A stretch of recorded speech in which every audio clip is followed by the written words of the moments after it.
Ils ont marqué l'histoire de la télévision. Ils vous ont fait rêver et vous avez adoré suivre leurs aventures sur le petit écran. Animatrices, comédiennes, candidats, ils ont fait partie de notre quotidien pendant des années. Parmi eux, Tehura, candidat emblématique de Koh Lanta. Christine et Stéphanie Blanchard, alias Suzy et Suzon de Premier Baiser. L'animatrice et comédienne Virginie Guillaume. Il s'agit de Virginie Guillaume. Comment tu vas, toi? Mathieu, de L'amour est dans le pré. Et Bruno Monroe de la saison 4 de La Nouvelle Star. Accès privé, ça commence tout de suite. Après des années d'immense gloire, à quoi ressemble leur vie aujourd'hui? Nous les avons retrouvés et ils se sont livrés comme jamais auparavant. Vous allez découvrir leur quotidien. La maison de Saint-Léger, ça c'est nouveau aussi. Welcome. Welcome home. Ah, c'est cozy. J'ai pas de contraintes, j'ai pas de pression. Je vis vraiment la vie de rêve. Hein. Je peux même pas aller à Carrefour démaquiller. Je suis comme Coco Chanel, on peut rencontrer l'amour à n'importe quel coin de rue, voyez-vous? Ils reviendront sur les coulisses de leur tournage. On n'a pas de gel douche, on n'a pas de brosse à dents, on n'a rien de tout ça. On n'a même pas de serviette. C'est le roots. C'est chaotique, on va pas se mentir, c'était chaotique. Mais sincèrement, du souvenir que j'en ai... Heureusement pour moi, ça a marché, l'audience a fonctionné. Je ne sais pas pourquoi on ne s'est pas maquillé. Mais jamais la vie. Oui, ça ne passera jamais comme ça aux États-Unis. Et vous découvrirez les difficultés qu'ils ont eu à surmonter. Ça a été très très violent. Et à Paris, je me trimballe jamais sans ma bombe lacrymo. Jamais. Quand j'ai dit à mon père que j'étais tombé amoureux d'un homme, il a sorti une arme et il m'a dit, voilà, j'ai 2 balles. Il y en a une pour toi et il y en a une pour moi. De quoi vivent-ils aujourd'hui? On était très très bien payés à l'époque. Très bien payés. C'est tout ce que je peux dire. Si vous cumulez toutes les personnes qui viennent me voir sur scène, chaque jour, chaque soir, toute l'année, à la fin de l'année, ça en fait des Bercy. Ils nous dévoileront leur nouveau projet.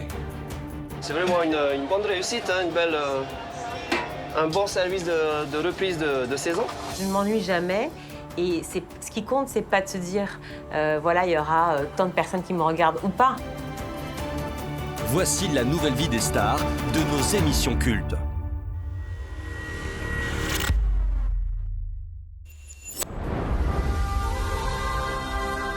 « 2011, l'émission culte de TF1 Koh Lanta est de retour sur les écrans pour une 11e saison. Plus de 7 millions de téléspectateurs sont au rendez-vous pour découvrir les 20 nouveaux aventuriers. Parmi eux, un certain Tehura Tehaouи. Grâce à ses performances impressionnantes lors des épreuves, sa gentillesse, ses valeurs, les téléspectateurs voient en cet homme de 33 ans l'aventurier ultime. Pourtant, après 40 jours de compétition, Tehura termine sur la 2e marche du podium. Malgré sa défaite, il devient une véritable idole pour les fans de l'émission. La légende Tehura est lancée. Fort de sa nouvelle notoriété, le natif de Tahiti va par la suite être invité avec d'autres stars du programme à participer à 4 autres saisons des légendes de l'émission en 2012, 2014, 2020 et 2021. Sans jamais remporter la victoire, en 5 participations, Tehura reste très populaire. Mais en 2021, alors qu'il participe à l'édition des légendes, l'aventure s'arrête net pour le Polynésien quand il se retrouve au cœur d'un scandale. L'idole de Koh Lanta est alors exclue de l'émission et disparaît de nos écrans. Qu'est-il devenu? Nous l'avons retrouvé. Vous allez découvrir la vraie vie de Tehura, son travail, sa famille et comment il s'est reconstruit. Le candidat emblématique de Koh Lanta nous a ouvert les portes de chez lui, loin des caméras.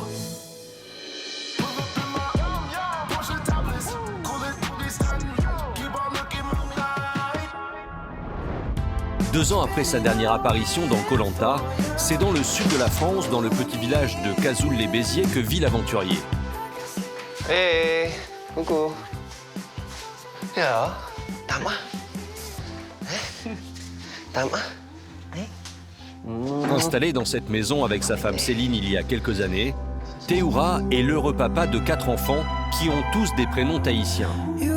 Mi-Vai, 9 ans, Vai Nanui, 8 ans, Vai Tanui, 2 ans, et Manavai, 15 ans, qui ne souhaite pas apparaître à l'écran. Santé, Vortex. Mais même entouré des siens, le sujet Koh-Lanta n'est jamais bien loin. Il y a des personnes qui me demandent si mon père c'était Aura.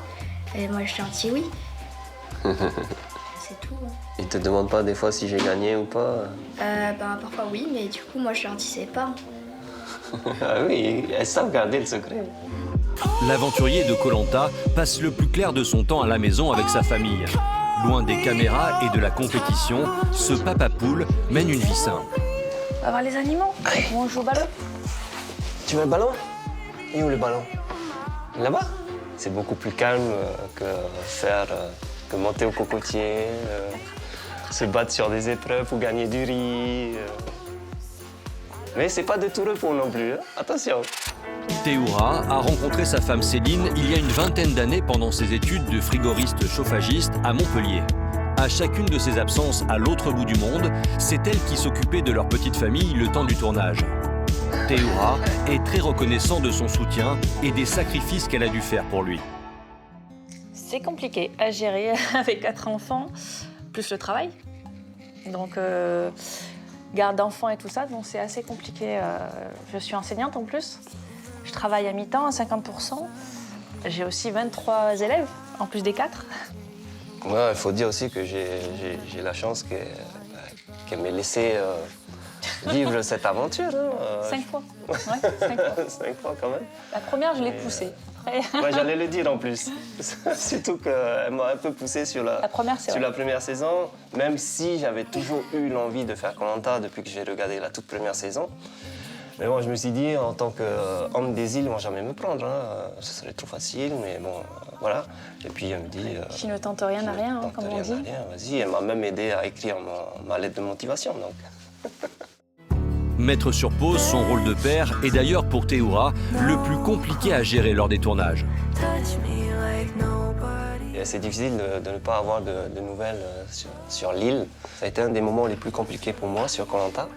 Le fait d'être éloigné de mes enfants, de ma femme, et sur autant de jours. Hein. En plus, il y a la faim, il y a la fatigue.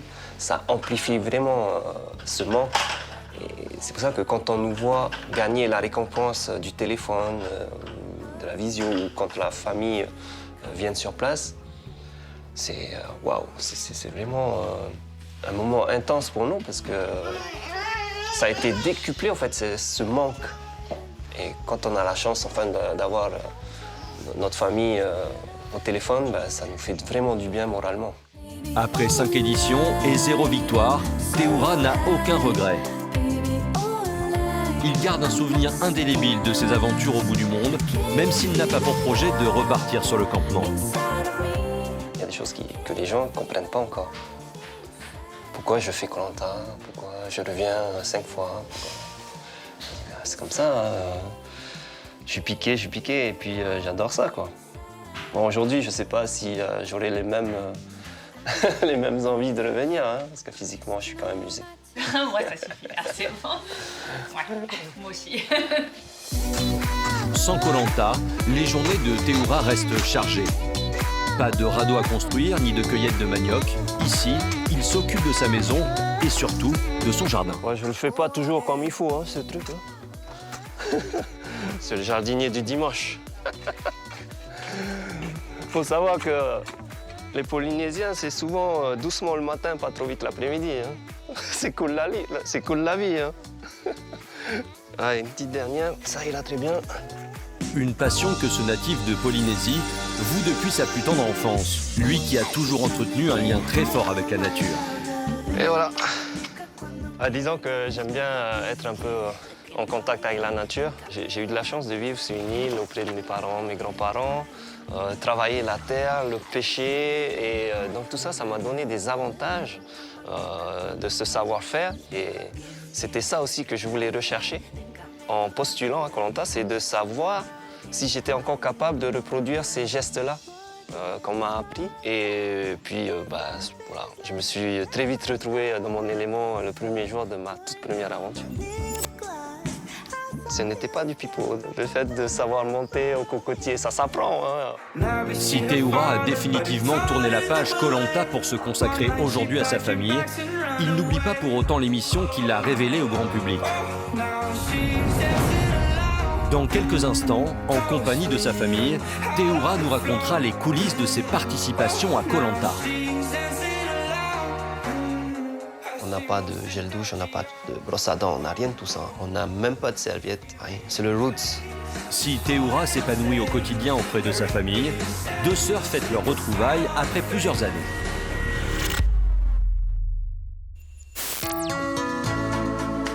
En 1991, la série Premier baiser est un énorme succès sur TF1. À 18h15, tous les adolescents de France sont devant leur télévision. Waouh! Attends, mais c'est quoi ce canon? Autour de Justine, de ses parents, monsieur et madame Girard, et de son petit ami Jérôme, la série raconte la vie d'une bande de copains. Et parmi eux, il y a les jumelles australiennes, Suzy et Susan. Bon bah je vous présente Suzy. 24 ans, bouclette blonde, toujours habillée pareil, elle joue les clowns de la série devant 5 millions de jeunes téléspectateurs. Bonjour tout le monde. Suzy, tu viens? J'arrive. Bonjour tout le monde. Une popularité immense. Dans les années qui suivent, Suzy et Susan enregistrent des disques et font aussi partie de la série qui prend la suite de Premier baiser, Les années fac.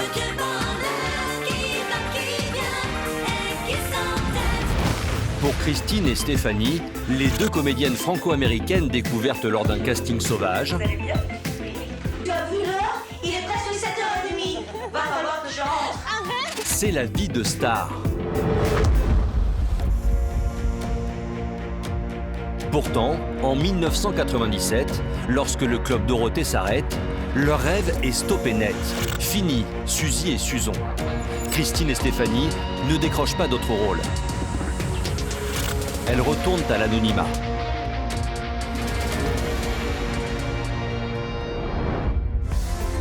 « 30 ans plus tard, nous les avons retrouvées. Et vous allez voir qu'elles ne sont plus du tout dans le show business. L'une en France, l'autre aux États-Unis. À 53 ans, chacune a refait sa vie. «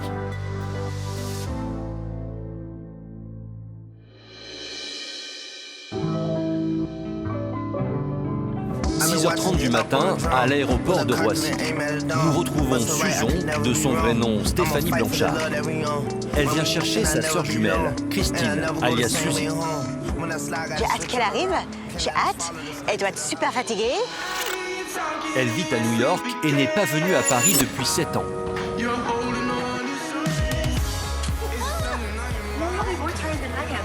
Un valise? What? I have everything. I even have your mac and cheese. So what are we doing today? No, I'm not even the least bit tired. Let's go to Paris. OK. Elle a plus d'énergie que moi. Les deux jumelles se mettent en route pour la maison de Stéphanie en région parisienne. Séparée de son mari, elle y vit depuis plus de 20 ans. Ils chantent. Attends, ils chantent Rock, j'ai 2 enfants. Ils sont super mignons. Thomas, 22 ans, il est à Paris maintenant. Et Lucas, 19 ans, même âge que Katie. Moi, j'habite à New York, un peu en dehors de New York, dans une petite ville qui s'appelle Scarsdale. J'adore habiter à Scarsdale. Je suis mariée depuis plus de 20 ans. Et j'ai une fille qui a 19 ans. Sa fille, elle a le même âge que mon fils, qui est aussi à 19 ans. Parce qu'on était enceintes en même temps, on n'a pas fait exprès. C'était pas du tout prévu. Et si à l'époque les deux jumelles vivaient ensemble 24 heures sur 24, aujourd'hui, elles ont dû apprendre à vivre l'une sans l'autre. On n'est pas tout le temps au téléphone ensemble. Non, on peut passer des semaines sans se parler. Ouais, sans texter. Ouais, mais c'est rare ça. Mais bon, on s'entend bien et on est bien contente de passer la semaine. Mais on n'est pas inséparables. Non. Nées de parents français, Stéphanie et Christine ont passé toute leur enfance à Miami. À la maison, elles parlent uniquement anglais. Ce n'est qu'après leur bac qu'elles s'installent ensemble à Paris. En 1997, elles ont 27 ans. Et quand le Club Dorothée s'arrête, leurs chemins se séparent. Après la série, moi j'avais envie de revenir. Ça me manquait New York, ça me manquait parler anglais, être chez moi parce que j'ai jamais senti française. Donc j'avais envie de partir. Moi, je venais de me marier, j'avais pas du tout l'intention de quitter la France. Donc, je restais en France, c'était naturel pour la suite, ouais. Après 1 heure de route à se rappeler leurs souvenirs, Stéphanie et Christine arrivent dans ce petit village au sud-ouest de Paris. Oui, c'est juste là, tu vas voir. OK. Stéphanie y est propriétaire d'une maison d'hôtes qu'elle gère toute seule. Oh, c'est la maison avec Welcome. La maison de Saint-Léger, ça c'est nouveau aussi. Welcome. Welcome home. Ah, c'est cozy. Cette bâtisse sur 3 niveaux, Stéphanie l'a achetée en 2008 après plusieurs années passées dans la restauration. Pour 450 000 € et 100 000 € de travaux, elle réalise son rêve, avoir sa propre maison d'hôtes. La chambre numéro 6 ce soir, et pour toute la semaine d'ailleurs. Ouh. Oh my God, c'est mignon. Oh, c'est tout clair et tout. Oh, j'adore. Oh, il y a beaucoup de place. Oui, tu peux mettre toutes tes affaires là pour la semaine. Bien. Ça n'a pas changé, hein? Oui. Ça de petit déjeuner. Oh, nice. Hein? J'ai fait pendant le Covid, donc j'avais du temps. You like? Yes. Ah, c'est trop ça, les livres sur le mur comme ça, c'est classique. Ça a tout changé, hein? Ça fait 7 ans que je suis pas là. Que j'ai pas 7 ans, t'es pas venue ici? Oui. Ah oui, d'accord, donc c'est vraiment des changements alors. Oui, Katie avait 12 ans. Institutrice à mi-temps et community manager pour une grande marque japonaise, Christine, qui vit à New York, a bien l'intention de se reposer chez sa sœur. Stéphanie en profite pour préparer une des 5 chambres de sa maison d'hôtes. Un rêve auquel elle n'aurait pas pu accéder sans son rôle dans la série. AV Production m'a permis d'acheter mon premier restaurant. Et c'est le restaurant qui m'a permis d'acheter le 2e restaurant. Et puis 3e restaurant. Après, maintenant, ils sont tous vendus. On était très, très bien payés à l'époque. Très bien payés. C'est tout ce que je peux dire. Donc, beaucoup de travail. C'est parti. Et pour que son affaire soit rentable, Stéphanie travaille dur. Et il faut toujours vérifier les tiroirs, toutes les petites niches, parce qu'on sait jamais. Souvent, les clients me disent, hein, « Oh, t'es toute seule, comment tu fais ?» Parce que je fais aussi le petit déjeuner, l'accueil. En plus, ils me voient servir le soir au restaurant. Mais je peux fermer quand je veux, je peux partir quand je veux. Je reste chez moi, tranquille. Enfin, moi, je trouve que c'est le travail idéal. À 53 ans, Stéphanie et Christine mènent une vie à 1000 lieues de l'image un peu simplette qui les a fait connaître. Mais vous allez voir que si Christine est venue tout spécialement des États-Unis, ce n'est pas uniquement pour rendre visite à sa sœur. Pour Chris avec CH. CH. Chris. Vous n'avez pas changé, hein? Oh, adorable, c'est gentil. Si certains se sont lancés dans de gros projets, d'autres ont décidé de tout quitter.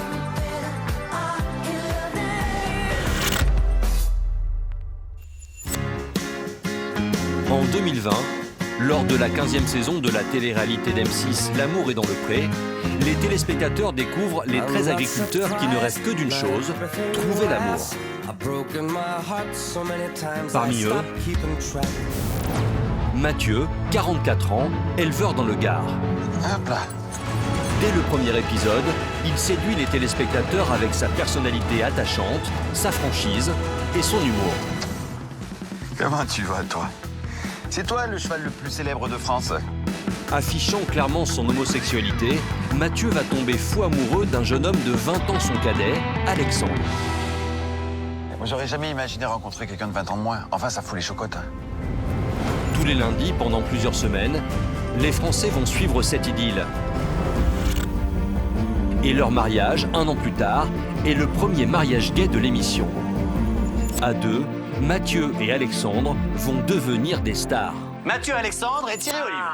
Inséparables sur les plateaux de télévision. Alors, ce qu'il faut dire, c'est le premier baiser entre 2 hommes dans une télé-réalité. Et moi, j'ai trouvé l'amour, dans l'amour et dans le pré. Il s'appelle Mathieu. Il était complètement...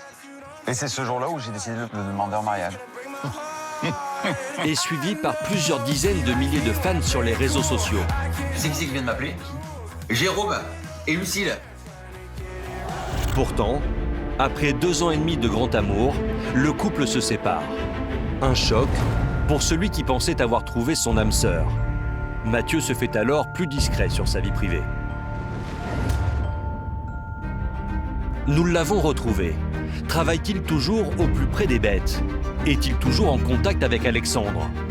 Vous allez découvrir que Mathieu a parcouru bien du chemin depuis sa participation à L'amour est dans le pré.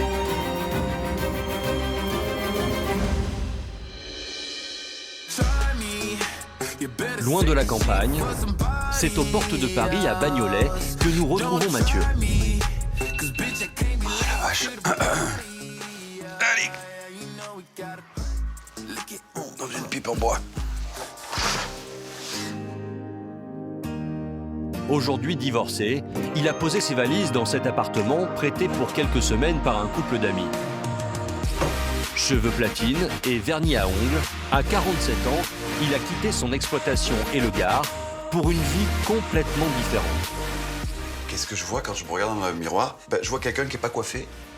Tu vois? Déjà. Non, je vois un mec super heureux qui s'accomplit complètement, qui a 3 tonnes de projets. En 2018, Mathieu a découvert brutalement être atteint de la maladie de Cadazil. Une maladie des vaisseaux sanguins rares et incurables qui peut l'emporter à tout moment.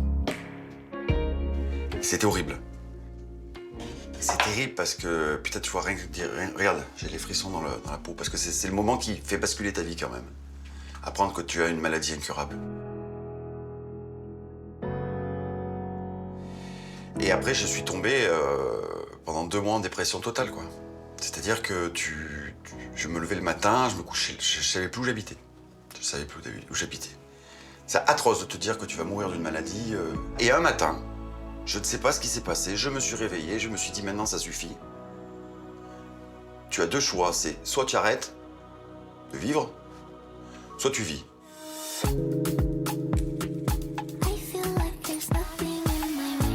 Depuis septembre 2022, Mathieu n'est plus agriculteur. Il a cédé les parts de la ferme qu'il a rendue célèbre.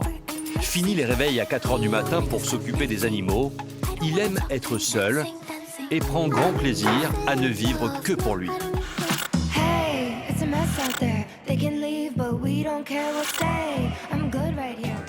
Entre ma vie d'avant l'émission et maintenant, il y a un peu tout qui a changé quand même.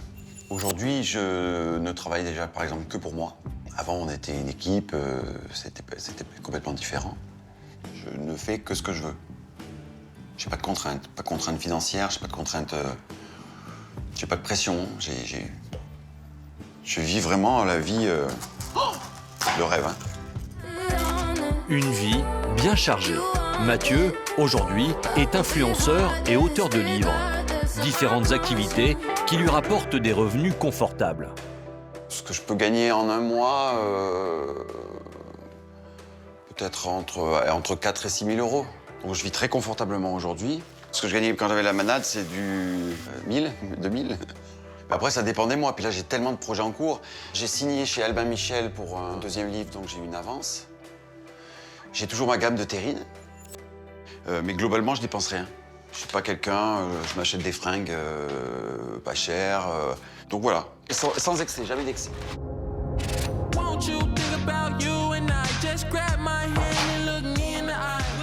Hola. Wesh. ¿Qué tal está usted, l'ami? Estoy muy bien, et tout? Et muy bien. Ces journées ressemblent à ça. Une succession de stories sur Instagram pour partager son quotidien avec ses 176 000 followers. Ce matin, il est dans la pâtisserie de Merwan, de la saison 10 de Top Chef. Alors Mathieu, tu veux des choses originales? Je vais être surpris. Ça tombe bien, t'es au bon endroit. On travaille beaucoup les légumes ici. Une courte vidéo qu'il partage immédiatement avec sa communauté. Les amis, plein soleil, très beau temps à Paris et il fait un peu frais. Je perds jamais de temps. Je marche beaucoup. Donc pendant que je marche, il faut que je bosse. Malgré sa maladie, Mathieu mène une vie aussi épanouie que possible. Dans un instant, vous allez découvrir que si plusieurs années se sont écoulées depuis son passage dans L'amour est dans le pré, il est toujours aussi populaire. Je te suis, je t'aime trop, toi. Ça va, toi? Bon, il faut pas pleurer. Si Mathieu mène aujourd'hui une vie plus tranquille, d'autres sont plus actifs que jamais.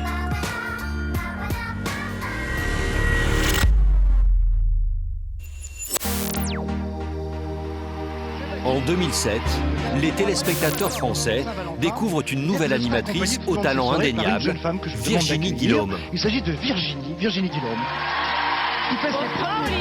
Elle fait son apparition sur le petit écran en présentant de nombreuses émissions musicales avec Olivier Mine sur France 2. On est ensemble alors pour 2 heures, et bien 2 heures d'amour en chanson, 2 heures d'émotion, 2 heures de complicité. Après 1 an sur la chaîne, elle décide de partir et continuer son ascension sur M6. On lui confie d'abord la présentation des émissions People, Star et Fortune et Accès Privé. Nouvelle saison d'Accès Privé, des enquêtes, des reportages pour être plus proche des stars. Accès Privé, ça commence tout de suite. Avec son charisme naturel, elle devient rapidement une figure incontournable du paysage audiovisuel français. La chaîne lui confie pendant 2 ans les rênes de son programme phare, La Nouvelle Star. Suivie par 4 millions de téléspectateurs chaque mardi, cette émission la propulse au rang de star. Pendant 10 ans, entre France 2 et M6, Virginie Guillaume est le visage de certaines des émissions de télévision les plus regardées en France. Soyez les bienvenus pour cette 3e édition de Qui sera le prochain grand pâtissier, le rendez-vous désormais incontournable de tous les grands gourmands. Retour de terrain connu. Qui sera le prochain grand pâtissier? Les victoires de la musique. Mais en 2016, tout s'arrête. Pourquoi sa carrière a-t-elle été interrompue? Et quel nouveau chemin sa vie a-t-elle pris, 7 ans après avoir quitté les plateaux de nos émissions de divertissement?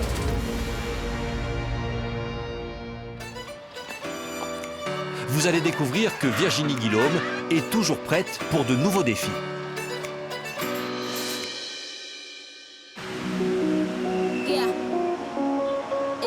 C'est dans le centre de Paris que nous retrouvons Virginie Guillaume, pour l'occasion dans l'appartement d'un ami. Il est 8 h du matin et elle n'est pas encore tout à fait réveillée. J'en suis à mon 8e café, tout va bien. C'est le matin, j'ai un peu de mal avec le matin. J'avoue, j'ai du mal à me réveiller. Je suis plutôt une couche tard qu'une lève tôt. Et surtout quand je me vois dans le miroir le matin, je me dis, maquille-toi vite, pars, quitte cet affront. Virginie a toujours vécu dans la capitale. C'est ici qu'elle travaille désormais au sein d'une chaîne de télévision dédiée à l'éducation et qu'elle élève ses 2 enfants de 12 et 5 ans. Pour accepter notre tournage, sa seule condition était de ne pas les montrer à l'écran. Oui, je me mets moi en scène, dans le sens où on me voit, à la télé ou ailleurs, et sur les réseaux sociaux. Mais les enfants, j'ai envie de les protéger, ma vie privée, j'ai pas envie d'en parler. Mes enfants ne l'ont pas décidé, mon ami non plus, n'ont pas envie de ça du tout. En tout cas, lui n'a pas envie. Et moi, je n'ai pas envie qu'ils rentrent en fait dans cette espèce de sphère. Ils n'ont rien demandé. Si à 18 ans, ils ont envie de se montrer, ils font ce qu'ils veulent. Mais pour l'instant, non. Depuis son départ de France 2 en 2016, Virginie a su rester discrète sur sa vie privée. À 45 ans, elle est plus active que jamais. Virginie ne travaille plus aujourd'hui sur les grandes chaînes de télévision, mais son rythme reste tout aussi intense. Comme toutes les Parisiennes, elle court après le temps. Et pour ne pas perdre une seconde, pas de voiture, elle se déplace en vélo.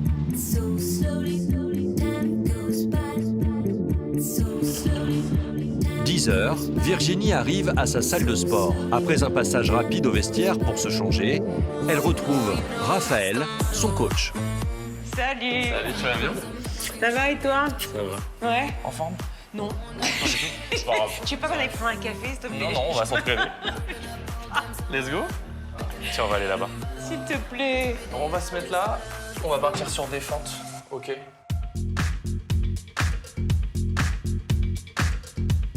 Pour beaucoup, faire du sport est un bon moyen de se détendre. Mais pour Virginie, il s'agit plutôt d'une corvée. Tu vois, quand je portais ma fille ou mon fils, 5 kilos, je les sentais pas. Enfin, tu 10. faisais peut-être pas des fentes non plus avec ta fille ou ton fils. C'est vrai, j'avoue. Et la dernière, super top. Je vais prendre les poids et on va récupérer.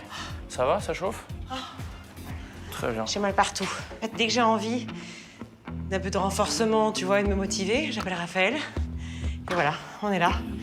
Et j'en peux plus, ça fait 10 minutes. Non, je ne suis pas une grande sportive, je ne vais pas te mentir. Franchement, malheureusement, j'aimerais être cette femme-là, je ne le suis pas. On est parti. Avance jusqu'à mon pied.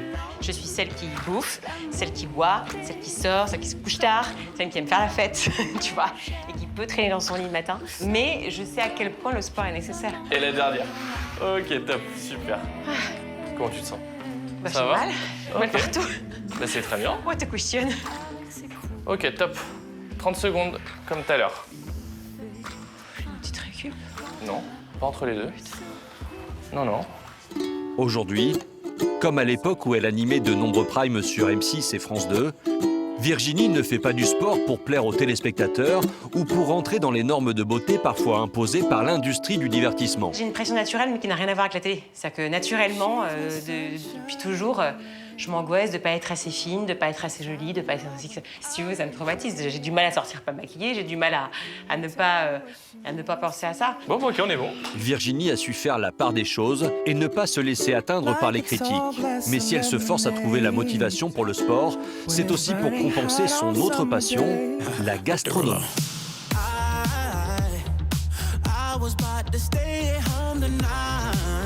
Nous la retrouvons quelques heures plus tard dans le 15e arrondissement de Paris. Hello! Comment ça va? Qu'est-ce que tu fais là? Petite visite. Tu veux un café? Ouais, je veux bien.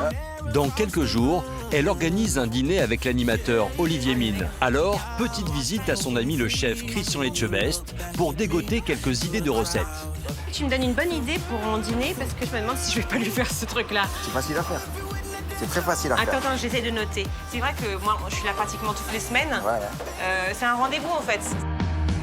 Virginie fait sa rencontre en 2008. À l'époque, ils viennent tous les deux d'arriver sur M6. Non, mais ça fait combien de temps ça? C'est vieux, hein? Ça fait 15 ans au moins, non? Non, peut-être arrête. pas 15 ans. Non, pas 15 ans. T'es mal poli, t'es mal élevé. Non, ouais, c'est vrai. Non, ça fait bien 10 ans. T'es lourd. Tu sais que moi, la télé, je suis tombée dedans. Je suis tombée dedans par hasard, on m'a proposé, ça s'est fait du jour au lendemain et ça a été incroyable. Mais c'était pas du tout prévu. Moi, je voulais être reporter de guerre ou créer des parfums. Je voulais être née, tu vois, ou monter un resto. Enfin, j'avais plein d'ambitions un peu différentes. En tout cas, pas celle du tout de faire de l'antenne, du tout. Alors là, on va y aller, on va dresser, donc. Là, je t'ai fait feta un peu mariné. On va dresser, c'est-à-dire, tu veux que je dresse avec toi? Non, tu vas en dresser une, je vais en dresser une. Stylisme from Christian Etchebest. Encore aujourd'hui, Virginie n'a pas définitivement fermé la porte à ses rêves de jeunesse. Quand je rêvais de ma vie future, à 15, 16, 17, 18 ans, tu vois, j'aurais adoré monter un resto. Et pourquoi pas, d'ailleurs, ça pourrait être une autre vie pour moi. Tout peut changer demain, enfin, tu vois, je sais pas, pourquoi pas. Mais c'est beaucoup, beaucoup de travail. Et ça, Virginie est réaliste de ça. Parce qu'elle a compris que on monte pas des restaurants comme ça, juste pour se faire plaisir soi-même. C'est très compliqué de monter un restaurant. Mais c'est vrai que j'aurais adoré. Je peux changer, là? Vas-y, je fais peux comme te faire tu un veux. truc. Tu me laisses la possibilité. Tu fais tout, comme tu veux. T'as une fourchette pour moi? Tiens. Ou alors je peux une y aller avec fourchette. mes doigts, ils sont Non, pas non, mes non. doigts, j'ai pas le droit. Fourchette. Ah. Virginie n'a pour l'instant jamais franchi le pas, mais elle est toujours à la recherche de nouveaux défis et pourquoi pas une future reconversion. T'as l'heure, s'il te plaît? Parce que là, on a mis Quelle heure, là 11 heures. Non, mais attends, il faut que je parte. Salut Virginie. Ciao. Dans quelques instants, Virginie reviendra sur ses débuts à la télévision en compagnie de son ami Olivier Mine. Je réagis même pas. Je suis tellement stressée. On s'en fout. Si Virginie se verrait un jour suivre une autre voie professionnelle, une autre célébrité à elle, toujours eu le même rêve.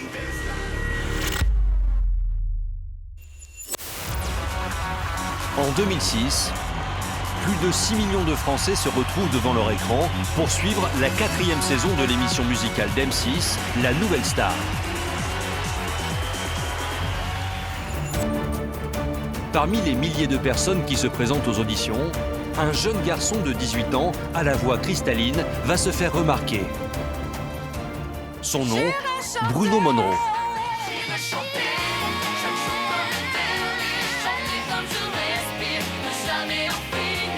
Lors des primes, Bruno enchaîne les performances en direct et devient le favori des téléspectateurs avec Christophe Willem. Pourtant, à 5 semaines de la finale, il est éliminé. Mais loin de se décourager, Bruno enchaîne les tournées avec la Nouvelle Star et participe à des émissions de télévision. Il va même être à l'affiche de la 4e saison des Anges de la télé-réalité à Hawaï, aux côtés de Nabila et Myriam Abel.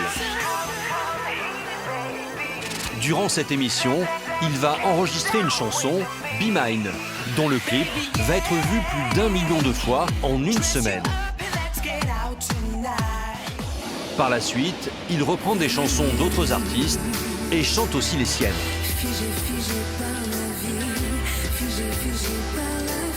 Pourtant, Bruno se retire petit à petit des plateaux de télévision pour se concentrer sur sa carrière.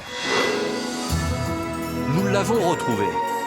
Le chanteur de la Nouvelle Star nous a ouvert les portes de son quotidien et pour la première fois, il s'est livré à cœur ouvert devant notre caméra. Vous allez découvrir la nouvelle vie de Bruno Monroe.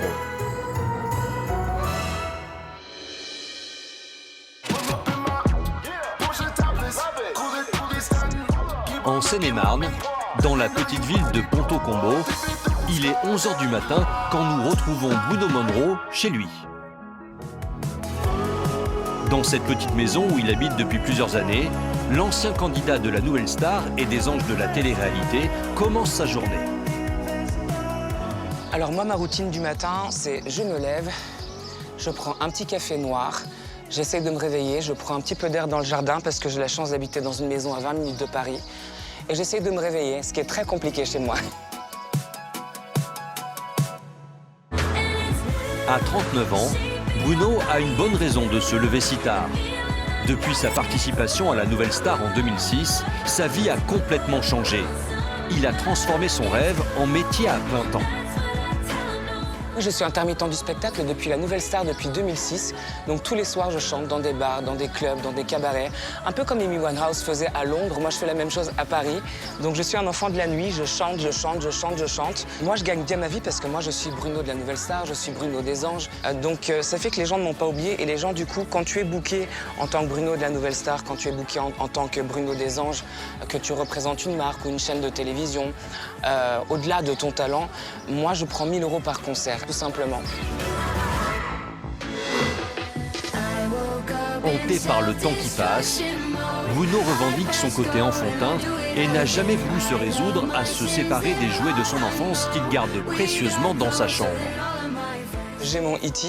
Alors ça, c'est la réplique de E.T., le vrai de vrai, la taille du film. Voilà, c'est pour les 30 ans du film, donc c'est un original. Je l'ai acheté à 1000 et quelques euros, aujourd'hui ça en vaut 3000. Donc si vous voulez, c'est un enfant avec un porte-monnaie d'adulte. Donc c'est des jouets. J'ai mon Michael Jackson des années 80. On a presque la même coupe de cheveux. Donc c'est assez rigolo. Mais sa véritable passion, c'est à Peter Pan qu'il l'avoue. Il se l'est même fait tatouer sur le torse. Mais j'ai le syndrome de Peter Pan, c'est pour ça que les gens m'appellent Peter Pan. Quand on vieillit, on a tendance à devenir aigri, négatif, mauvais.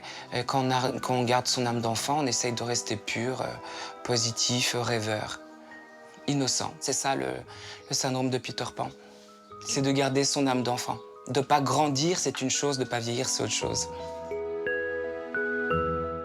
Solitaire, souvent incompris et peu entouré, Bruno s'est créé un monde parallèle pour l'aider à affronter le quotidien.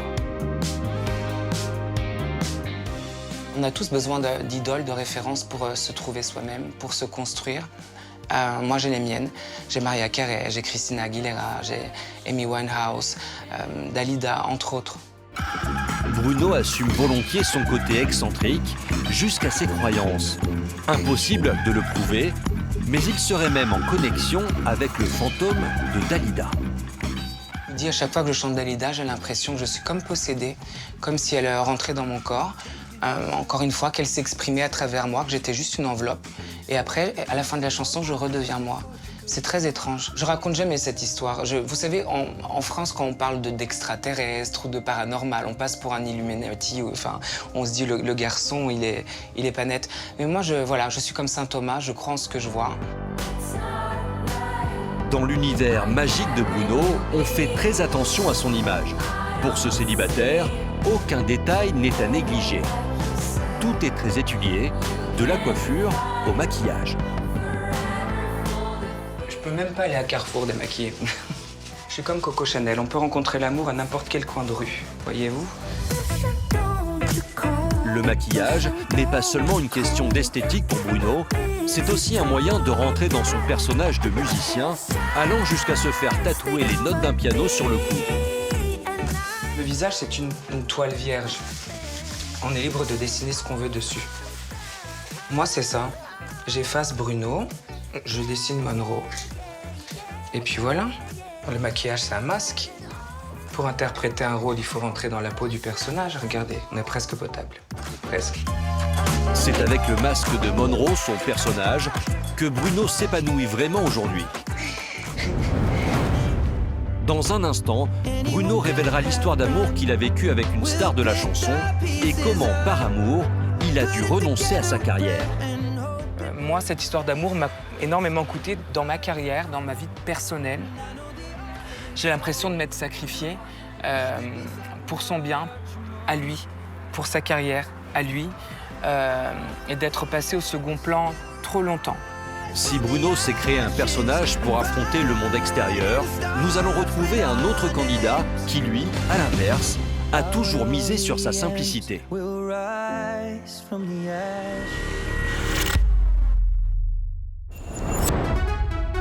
C'est dans le sud de la France, à quelques kilomètres de Béziers, que nous retrouvons Théoura. Les filles, vous venez? Allez. Pour une fois qu'on répète pas pour les appeler. Venez là, voilà. Bien, bien. Allez, hop. On va vous montrer quelque chose. Regardez les... Vous vous souvenez ce que j'ai fait? Hein? J'ai fait quoi, moi, quand j'étais pas à la maison? L'ancien candidat emblématique de Koh-Lanta mène ici une vie paisible, loin des caméras. Accompagné de sa femme Céline et de ses 3 plus jeunes enfants, il a accepté pour nous de revenir sur ses participations au célèbre jeu d'aventure et de nous en dévoiler les coulisses, même les détails les plus intimes. Au niveau hygiène, on se débrouille avec ce qu'on a, comme on peut. Pour les toilettes, c'est toujours loin du campement. Ça, c'est la règle numéro 1. Brossage des dents, il y en a qui utilisent des petits morceaux de bois pour se gratter un peu, de la cendre. Ouais, tu grattes, c'est comme les cure-dents, hein, tu fais exactement la même chose. On n'a pas de gel douche, on n'a pas de brosse à dents, on n'a rien de tout ça dans notre sac aventure. On n'a même pas de serviette, rien. C'est vraiment La nature. En pleine nature, c'est le roots total. Si la vie n'est pas simple sur le campement, cela n'a jamais fait peur à Théoura. Il se rappelle encore très distinctement de son explosion de joie le jour où il a appris avoir réussi le casting. L'anecdote sur l'appel final de l'équipe de casting qui me dit vas-y, prépare ton sac, tu pars à Koh-Lanta. J'étais fou de joie, j'ai sauté comme voilà et j'étais au boulot. Donc j'étais en cuisine. Il y avait une haute, pas très haute. Je saute, je me tape la tête dans la... Pourtant, après 5 participations sans accroc, le candidat se retrouve au cœur d'un scandale. En 2021, alors qu'il participe à l'édition des légendes, Théoura se procure de la nourriture sans respecter les règles de l'émission. Il est éliminé pour tricherie. Mais fidèle à ses valeurs, il assume son erreur. C'est passé et du coup, je me sentais vraiment mal. Forcément. Et j'ai tout avoué.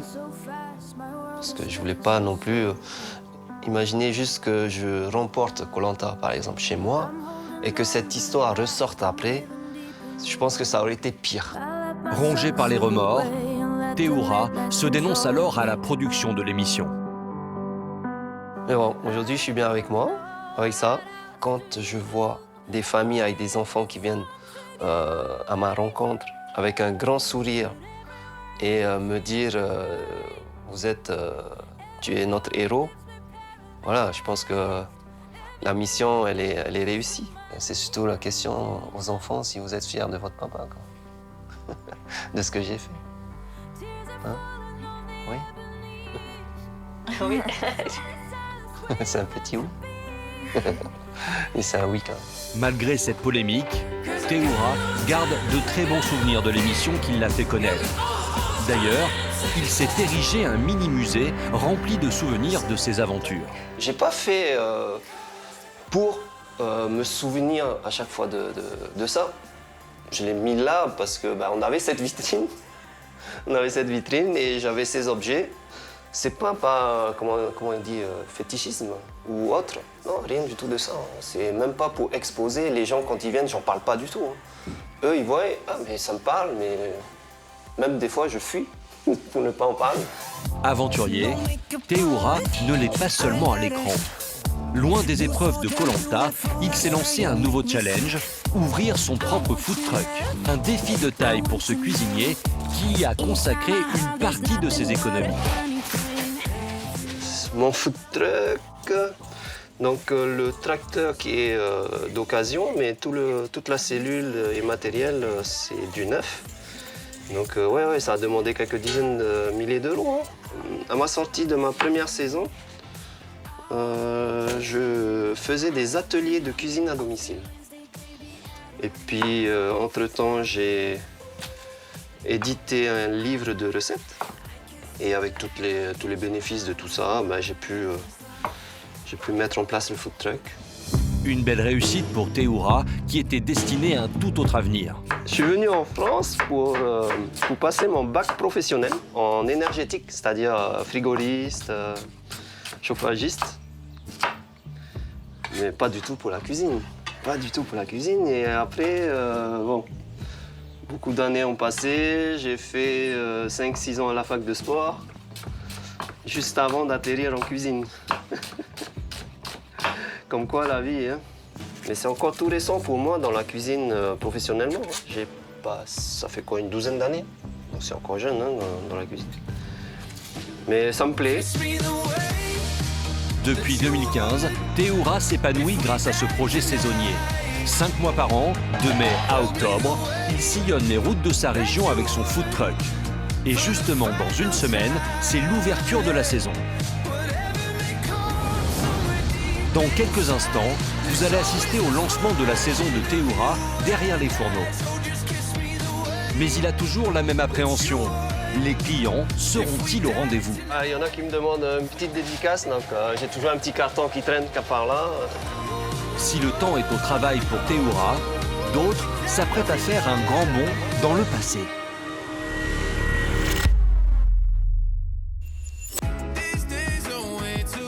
On est où? Oh, Christine, là, regarde. Ouais. 3 jours après l'arrivée de Christine, venue de New York pour rendre visite à sa sœur Stéphanie, c'est dans le Pas-de-Calais que nous retrouvons les 2 jumelles de Premier Baiser. Ah, c'est trop gentil, regarde, on a la même bougie. L'une tient une maison d'hôte en région parisienne, l'autre est community manager à New York. Salut. Ah tiens, il y a un autre programme aussi. Conférence à 10h45, on a le temps encore. Si elles sont venues jusqu'ici, c'est pour renouer avec leur passé. La Japan Convention, c'est l'un des événements autour des séries cultes et des dessins animés de notre enfance. Ah là là, mais je me rappelle de ces chapeaux, tu sais, je les ai toujours. C'était à nous? Oui, c'est moi qui les ai fait. Moyennant un cachet de 1 500 € chacune pour 2 jours, les 2 sœurs sont là pour animer le stand du Club Dorothée. Elles y retrouvent François Roquelin, qui jouait Aristide dans Premier Baiser. Ils ne se sont pas revus depuis 30 ans. Ah, c'était trop mignonne. Comme aujourd'hui. Ils n'ont pas changé. Hein. Elle lui aussi, hein. Ouais, c'est vrai. Il n'a pas changé. Mais non, toi non plus. C'est vrai? Non, plus, non, il est non, Ouais, non, c'est... 9h du matin, c'est parti pour la première séance de dédicace. Devant leurs fans, comme depuis le début, face à nos caméras, elles se présentent impeccablement coiffées et maquillées. Les jumelles savent très bien gérer leur image.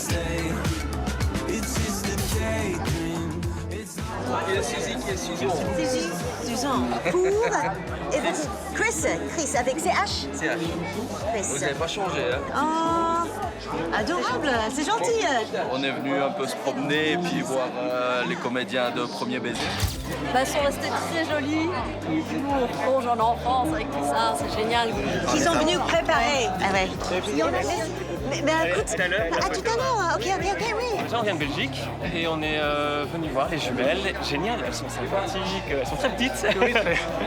Mais elles sont délicieuses, quoi. Elles sont vraiment un vrai bonbon, quoi, un vrai bonbon sucré. La Madeleine de Proust, c'est ça, quoi. On retrouve Suzy et Suzanne de Premier Baiser des années 30. La Japan Convention, c'est aussi pour les jumelles l'occasion de retrouver la grande famille du Club Dorothée. Après François Roquelin, c'est au tour de Bernard Minet. Oh, my darling! Ça fait combien de temps que je ne vous ai pas vu? 30 ans? 30 ans. Ah oui, quand même. 25 ans. vous êtes 25. Vous êtes les filles des jumelles que j'ai connues à AB. Vous êtes leur petite fille, leur fille. C'est adorable. Ah, je l'étais fille. C'est adorable. Elle a ma copine. Non, mais c'est vrai, regardez. Franchement, regardez. Je vous le dis, elles n'ont pas changé, c'est Qu'est-ce qu'on impressionnant. a rigolé ensemble. Ah oui, vous voyez, c'est incroyable. 30 ans passés, on n'a pas changé. Moi, j'ai juste changé ma couleur de cheveux, c'est tout. Après 8 heures à signer des autographes et faire des photos, fin de journée. Agréablement surpris de l'accueil, du nombre de personnes et la qualité des fans qui sont vraiment des vrais fans. Hein. Ils sont arrivés avec les photos des disques de l'époque, des vrais disques, et nous montraient. Moi, je n'ai même pas ces copies de ces disques. Ouais, c'est incroyable. Ouais. Donc, très bien. On est un peu fatigués parce que c'est épuisant de faire ça depuis ce matin à 9h. C'est épuisant. 30 ans sont passés et les deux sœurs ne regrettent absolument pas d'avoir laissé Suzy et Suzon au vestiaire. Pour les jumelles, la nostalgie, c'est bien, mais à petite dose. Dans quelques instants, vous découvrirez leur activité favorite quand elles se retrouvent toutes les deux. Je pense que ça lui va bien. Moi, je ne mettrais pas. Ouais, je la vois pas comme ça. Ça, j'aime pas du tout. Avec un petit foulard, du même couleur moutarde. Si Stéphanie et Christine attirent encore les foules toutes ces années après Premier Baiser, un autre candidat a lui aussi du mal à sortir incognito.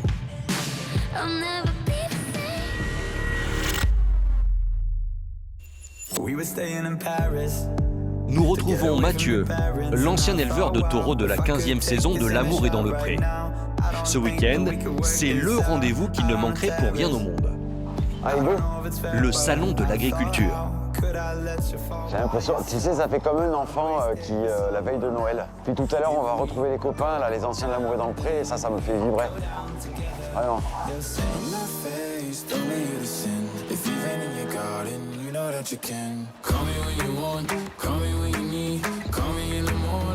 Mon Dieu, regarde ces coupignettes qu'il a. Oh, oh, quel bélier. Ça, c'est du mal. S'il a quitté le monde agricole, j'ai jamais vu un cochon aussi gros. Pour ses fans, il reste le fermier superstar. Bonjour. Et mon Lolo, comment il va mon Lolo? Salut mon Matt, ça va? Bah oui. Ah, Mathieu. Je peux faire une photo? Oui. Pas de Voilà. Ça va, ouais, quand même. J'aime bien Mathieu, il est sur ses réseaux, il est sympa. Regarde, bonne continuation. Ah, je te suis. Ouais, super, merci. Quoi, toi? Ouais, non, il faut pas pleurer. Ah, je t'aime. T'es nature. À peinture, hein, ça c'est sûr. Hein. C'est sûr. Je te suis, c'est... je sais pas, c'est là. Ah ouais. Ça va, t'es pas trop jaloux? C'est mon frère. Ah, c'est le frère. Bon ben ça va alors. À 47 ans, Mathieu est l'un des anciens candidats de L'amour est dans le pré les plus suivis sur les réseaux sociaux. Un bain de foule qui, chaque année ici, le surprend toujours. T'as vu la dame qui a pleuré là? Moi je suis encore tout pas bien là. Parce que je comprends pas. Je comprends pas. Pourquoi elle pleure? Qu'est-ce qui fait que moi je la fasse pleurer? Qui je suis pour la faire pleurer? C'est ça? C'est incompréhensible. Alors je sais que je dois lui transmettre une émotion, c'est évident. Mais et du coup ça m'émeut quoi. Dans un instant, vous allez découvrir comment le couple emblématique qu'il formait avec Alexandre, rencontré pendant l'émission, a volé en éclats. Ce qui s'est passé, c'est qu'il est parti, hein, c'est simple. Hein. Il m'a désaimé. Si Mathieu mène aujourd'hui une vie plus tranquille, d'autres sont plus actifs que jamais.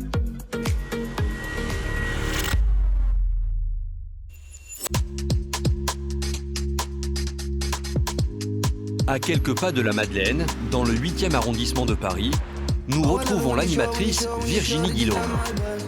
Cet après-midi, elle profite d'un moment de libre pour rendre visite à Philippe Lelouch, ami et producteur, au théâtre où il répète son prochain spectacle. Oh, la synchronicité. Oh là là, mais ça c'est va, bien belle gosse? ça, qu'est-ce que c'est cool. Te Ça va? retrouver là. Bah oui. T'as 5 minutes? Bah évidemment que j'ai 5 minutes. En 2020, Philippe a voulu lui faire confiance. Il lui offre un rôle dans une de ses pièces, Le temps qui reste. Mais toi, raconte. Le théâtre? Écoute, le théâtre, c'était toi. Oh. Mais non, mais c'est vrai. Virginie avait à l'époque pris la décision radicale de quitter le confort des grandes chaînes de télévision pour se lancer dans le théâtre. Un rêve enfoui qu'elle n'avait jamais eu le courage de réaliser auparavant. C'était un vrai risque. Moi, j'étais animatrice télé, puis il y a toujours cette idée, tu vois, de la fille de la télé qui vient faire du théâtre. Quand on dit aux gens, je veux être comédien, il y a comme quelque chose de prétentieux. Genre, ça vaut le coup que je me montre. C'est très difficile de faire cette démarche tout seul. Et a fortiori, quand tu as une carrière ailleurs, c'est le cas de Virginie. C'est un risque. Oui, c'est un risque, mais je l'ai pris avec Matt Pokora après, ça s'est super bien passé aussi. Il y a des gens, tu sens que ça va, ils vont savoir le faire. Ça nécessite beaucoup plus de travail que quelqu'un d'autre. Mais ça marche. Tu te rappelles quand même des séances ici, là, au-dessus, de répétition, où je me suis fait des crises de larmes, mais infinies. Je n'y arriverai jamais. Alors que, tu vois. Mais malheureusement pour Virginie, qui avait tout quitté pour se consacrer à une carrière de comédienne, son rêve s'effondre suite à l'arrivée du Covid et à la fermeture des salles de spectacle. On a commencé le 10 mars, confiné le 16, 6 soirées. On devenait dingue. Et deuxième confinement, on a joué 7 soirées avant le deuxième confinement. Au lieu des très nombreuses dates prévues, Virginie n'en jouera que 13. Oui, énorme frustration. Moi, c'était vraiment ma première, ma toute première. Ouais, t'es frustrée. Mais c'est horrible, quoi. Malgré cette immense déception, Virginie ne baisse pas les bras. Elle est persévérante et espère s'épanouir à nouveau sur scène très bientôt.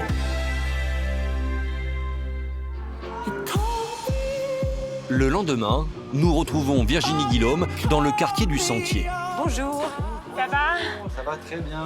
J'avais très envie, soit de ceviche ou soit de carpaccio. Passionnée de cuisine, l'ancienne animatrice de Qui sera le prochain grand pâtissier connaît l'importance de choisir des bons produits. Ça va vraiment être celle qui va dégager le plus de saveur de noisettes. Aubergine violette de Sicile. J'adore, je connaissais pas ça. J'adore. Ce soir, elle reçoit à dîner son ami avec qui elle a commencé à la télévision, l'animateur Olivier Mine. Alors, elle veut bien faire. Voilà, là, un petit ceviche qui est déjà au frigidaire. Tataki de thon, je coupe l'avocat dans les moments. Fenouil avec mon petit et crevettes et machin. Bah, j'espère que ça va lui plaire, on va voir. Voilà. Pour la cuisine ou le reste, elle est très exigeante avec elle-même. Pendant 1 heure, elle s'active en cuisine pour que tout soit prêt. Hop là!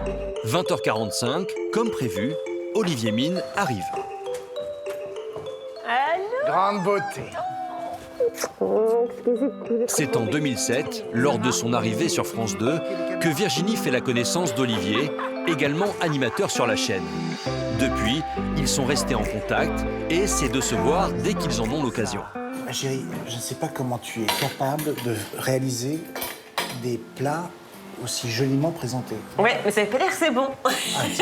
Heureuse dans sa vie amoureuse et professionnelle aujourd'hui, Virginie avoue que la période qui a suivi son départ de France 2 a été compliquée. J'ai tout en même temps. J'ai la fin d'une histoire d'amour, donc c'est triste. Mais en même temps une naissance, donc c'est magique, celle de ma fille. La fin d'une autre histoire d'amour que celle du théâtre. Je dis, bah, avant, t'es en prime sur des grandes chaînes, etc. T'as tout laissé tomber, et puis là, rien. Et que précédemment, t'as pas gagné des 100 et des 1000 pendant le temps où t'étais à la télé. Bien sûr que non. Si à l'époque, Virginie a eu le courage de quitter une place confortable à la télévision pour se lancer dans le théâtre, c'est également un sacrifice financier. Je vis de l'argent, j'ai mis un peu de côté, et puis de l'aide que j'ai aussi autour de moi, des papas de mes enfants qui m'aident. Mais j'ai pas envie d'être portée, j'ai envie de bosser en fait. Et c'était compliqué. Je me suis effondrée, tu t'effondres. T'as l'impression que tu ne vas jamais y arriver, que tu vas jamais t'en sortir. J'imagine qu'aujourd'hui, ça va bien dans ta vie. Donc aujourd'hui, on peut dire que tu es une femme heureuse, à tous les points de vue. Mais bien sûr, moi je suis toujours heureuse sentimentalement. Il y a eu des hauts, des bas, il y a eu des moments difficiles parce qu'il y a eu des fins d'histoire. Mais qui dit fin d'histoire dit début d'une autre. C'est l'avantage. Et donc oui, non, j'ai refait ma vie, bien sûr. Mais Virginie est une personne résiliente. Elle a su rebondir sur de nouveaux projets qu'elle nous fera découvrir dans quelques instants. C'est bon? Parce que c'est délicieux. C'est vrai? Mais c'est... Il y a justement, il y a le croquant, il y a différentes... Il y a le gourmand, il y a tout... Non mais, je te le dis franchement. Dans le cadre de ce tournage, une fois le dîner terminé, elle accepte de visionner pour la première fois, en compagnie d'Olivier, des images de ses anciennes émissions. Je n'ai jamais revu ces images. Accompagnée tout au long de ces soirées par une jeune femme que je vous demande d'accueillir. Il s'agit de Virginie Dillon. Sans aucune expérience d'animatrice, en 2007, Virginie est repérée par un producteur qui lui propose directement la présentation d'un prime musical en direct pour France 2. Heureusement, avec Olivier Mine à ses côtés. Je suis donc d'autant plus touché que je suis un peu ton parrain ce soir. Bonsoir à toutes. Je réagis même pas. Je suis tellement stressée. J'ai l'impression, en te disant ça, que ça ne te fait aucun effet. Moi, je disais sincèrement, j'ai jamais pensé que tu avais pu être un boulet ou un frein ou une difficulté dans cette émission. Jamais. Heureusement que tu étais là. Hein. Oh la vache. Virginie a beaucoup de recul et une vraie autodérision sur ses expériences passées. C'est la première fois que je tenais un micro. J'avais jamais tenu un micro de ma vie. J'avais jamais parlé à des gens face à une caméra. C'était chaotique. On va pas se mentir, c'était chaotique. Non, mais sincèrement, les souvenirs que j'en ai... Heureusement pour moi, ça a marché. L'audience a fonctionné. À sa grande surprise, l'essai est payant. France 2 lui propose plusieurs primes les mois suivants. Mais après un an sur la chaîne, elle est débauchée par Bonjour à M6. tous, je suis ravie de vous retrouver pour cette toute nouvelle saison d'Accès Privé. C'est fou de se voir. Qu'est-ce que tu es belle. Accès Privé fait le point sur l'actualité des stars. Il n'y a rien qui passe. En plus de quelques émissions People, on lui propose de remplacer Virginie Efira à la présentation de l'émission phare de la chaîne, Nouvelle Star. Chaque mardi, 4 millions de téléspectateurs en moyenne sont au rendez-vous. C'est vrai que Nouvelle Star, en prise de risque, c'est maximal quand même. Enfin, tu vois, là, j'ai 4 pitbulls devant moi. Un challenge énorme. Reformé tout de suite sur la scène de bâtard. Ah oui, mais t'étais quand même hyper sexy dans cette émission. On a opté pour cette robe-là, tu vois, la robe bustier. Sauf qu'à l'époque, personne ne sait que je suis enceinte. Eh oui. Là, voilà. Et en fait, j'ai essayé la robe un mois avant. La poitrine commence à prendre des proportions. Donc en fait, c'est-à-dire que, tu sais, tout d'un coup, t'es en train d'avoir soufflé. Et donc je... Et j'y vais. Sauf que pendant l'émission, je ne m'en rends pas compte. Il y en a un qui se barre, qui se fait la malle. Et te connaissant, là on rit maintenant, mais tu ne devais pas beaucoup rire en fait. J'ai pas ri du tout, je trouvais ça pas drôle du tout. Aujourd'hui, si Virginie garde un bon souvenir de toutes ces années, elle ne regrette pas d'avoir élargi ses horizons. Dans quelques instants, vous découvrirez que Virginie a fait son retour sur les plateaux de tournage, mais dans un domaine totalement nouveau. Emmanuel Macron qui souhaite rénover plus de 40 000 établissements d'ici 10 ans. Si certains, comme Virginie, parlent avec humour de leurs apparitions à la télévision, pour d'autres, le sujet est plus douloureux à aborder.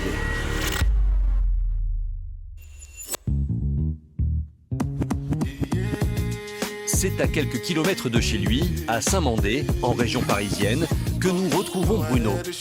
L'ancien candidat de la Nouvelle Star nous emmène devant la loge de concierge de ses parents, là où il a grandi. Loin, très loin du monde du showbiz. Une loge désormais fermée, car ses parents ont pris leur retraite en proche banlieue. Avant, c'était une place de concierge, donc c'était ici que j'ai habité, que j'ai grandi. C'est sur ce trottoir que j'ai appris à marcher. Mes premiers patins à roulettes, la première fois que je suis tombée, les premiers mots. Et voilà, c'est plein de beaux souvenirs. Voilà.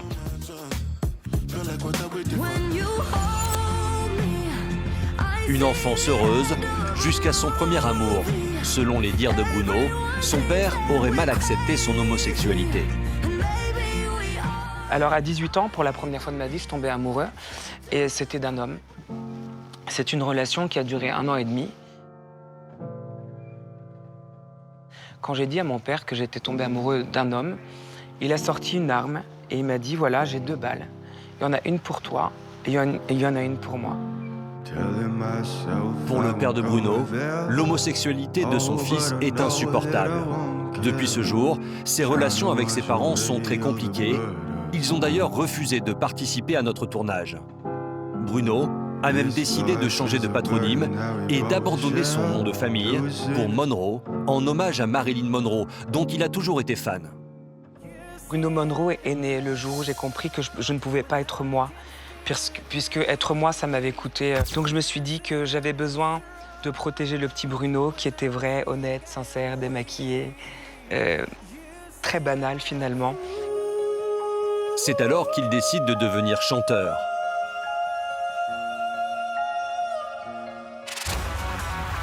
Âgé de 18 ans à l'époque, il participe à La Nouvelle Star, l'émission de télécrochet de M6. Tout semble réussir pour Bruno.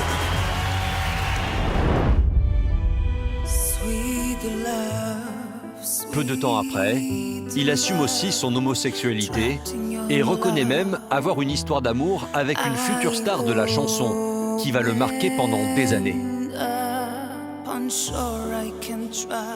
J'étais sa première expérience avec un homme, sa première histoire d'amour avec un homme, son premier je t'aime, un homme tous les jours, il m'a dit qu'il m'aimait. Tous les jours, je l'ai présenté à ma famille. On avait des projets ensemble. J'ai compris qu'il se passait quelque chose et j'ai compris qu'il devait faire un choix entre moi et sa carrière. Naturellement, je l'ai compris. Je me suis véritablement sacrifié pour lui. Je ne voulais pas que notre histoire d'amour ait un impact dans sa carrière. Depuis ce jour, les deux hommes ne se sont jamais revus. Bruno a vécu de nombreuses épreuves dans sa vie, mais a toujours su se relever. Il n'a d'ailleurs jamais abandonné son rêve, chanter. Dans quelques instants, vous allez le voir monter sur scène pour un événement spécial au cœur du quartier du Marais. Mais les fans seront-ils au rendez-vous? J'ai peur, mais the show must go on, ça va aller. Si Bruno a toujours persévéré dans le domaine qui l'a fait connaître, un autre candidat a, lui, démarré une nouvelle carrière.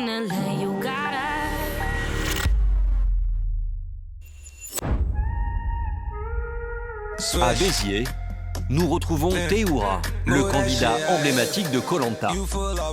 Après plus de 10 ans sur nos écrans, l'aventurier reste très connecté aux fans de l'émission, mais aussi aux anciens candidats. Il est d'ailleurs resté proche d'autres aventuriers, comme Yves de la saison 2017. Comment il va? Ça va et toi? Nickel. Plus de temps. Ah, ça fait un bail. Ça y est, la saison, attaquée? Bientôt. Ah oui. Le truc est prêt? Habitant à quelques kilomètres l'un de l'autre, les deux hommes se revoient souvent et un sujet revient constamment sur la table, Koh Lanta. Car si Théoura est devenu iconique auprès des téléspectateurs, il est aussi très respecté des autres candidats. Moi, je vois Théoura à la télé. Pour moi, Théoura, c'est l'aventurier complet. On peut le mettre dans la jungle, il va trouver à manger, il va arriver à faire du feu, avec la mer, il va se débrouiller. Voilà. Et quand je le vois en vrai la première fois, pour moi, j'avais 50 balais, mais j'avais l'impression que j'étais un enfant. Et il y en a beaucoup qui veulent s'identifier à toi, qui auraient aimé être l'aventurier que tu as été sur Koh Lanta. Avec l'image qu'il a eue aussi. Parfois même, ça me gêne, quoi, me lancer un peu de fleurs, on va dire. Une notoriété que Théoura ressent toujours, même 10 ans après. C'était impressionnant, et puis même souvent je suis en casquette, des fois lunettes, des fois non, mais des petits qui me reconnaissent parce qu'ils regardent comme ça. Il y a le tatouage, il y a les cheveux longs, photographe, et moi je joue le jeu comme tu disais. Ouais. C'est une façon pour moi de dire merci en fait.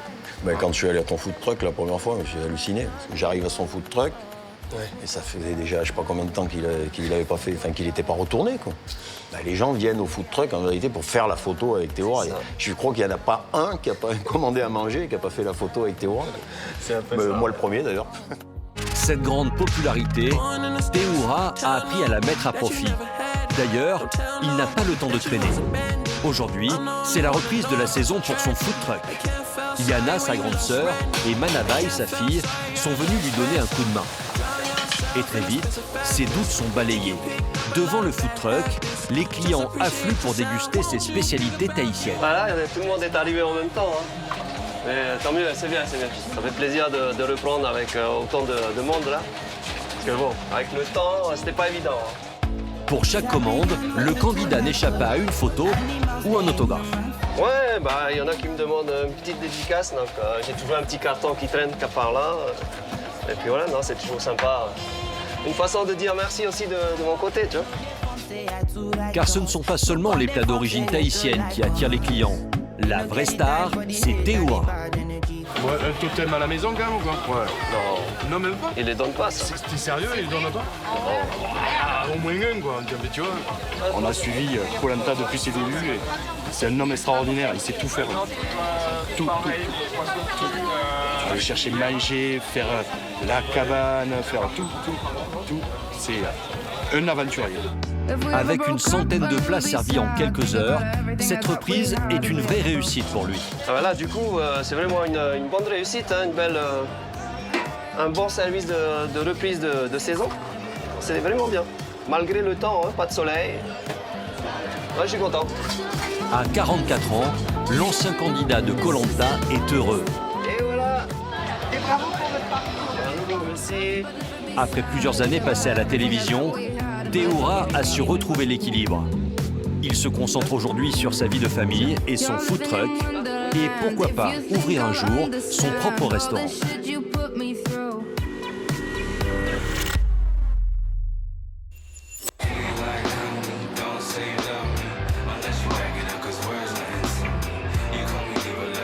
Nous retrouvons les deux jumelles de Premier Baiser en plein cœur du Marais. Elles se sont organisées une petite après-midi shopping pour profiter de leurs derniers instants ensemble avant que Christine rentre aux États-Unis. Ça a l'air mignon. Bonjour, est-ce que je peux vous aider? Je vais prendre le new cake de saison et je vais prendre aussi un hamburger. Bien sûr. Voilà. À l'époque, on pouvait manger ce qu'on voulait, sans problème. C'est à manger. Non, là, c'est bon. par jour. Il y avait des rumeurs sur une autre émission, une autre sitcom de l'époque où ils faisaient attention. Mais chez nous, non. Alors, les cupcakes, ça se mange pas trop froid. Ça fait 25-20, s'il vous plaît.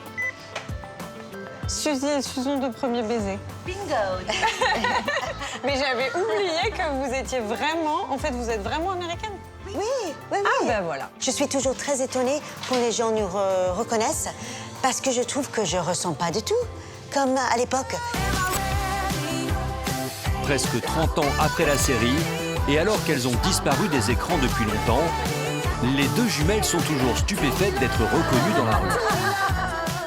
Alors ça va bien? Oui, ça va. Voici Marc. Et Marc, c'est une amie. Et elles ont changé ou pas? Ah non, pas du tout, elles sont encore plus belles. On n'a pas trop Mais je suis changé. en vacances, j'habite à New York et je suis là pendant une semaine. Ce qui a rendu les deux jumelles inoubliables, c'est leur look.